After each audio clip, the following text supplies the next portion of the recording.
Magandang umaga po sa inyong lahat mga fans, mga idol, mga tol. Magsaing na naman ako mga fans, mga idol, mga tol. O, yan, hinugasan na talaga yung kaldero. Kasi nung pagsaing ko, may nagreklamo, may nag-message sa akin na hugasan mo naman yung kaldero.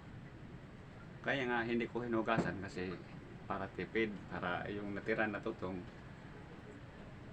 makain pa rin. Ito, hinugasan ko na para walang masabi. Ito, kita ano na, wow, wala nang tutong. Lagyan ko lang ng bigas, mga pas mga idol, kalahating baso lang.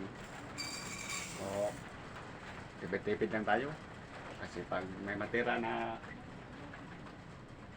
kanin, mapanis kasi. Kaya nga kalahating baso lang inano ko, sinaing. Pero may sagot yan mga pas mga idol. Pag ang kaldero malaling mapanisan, pakuluan lang ng tubig tapos lagyan ng asin. Ngayon tanggal yung mga pas mga idol, hindi na mapanisan. Ito ginawa ko kagabi, naglagay ako ng tubig at lagyan ko ng asin, pinakuluan ko. Ayun, para hindi na mapanisan pag may natira na kanin. Yun ang mga pas mga idol, technique.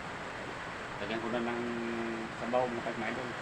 Hugasan ko muna yung bigas, baka may kahit.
Yan, happy mga pas mga idol.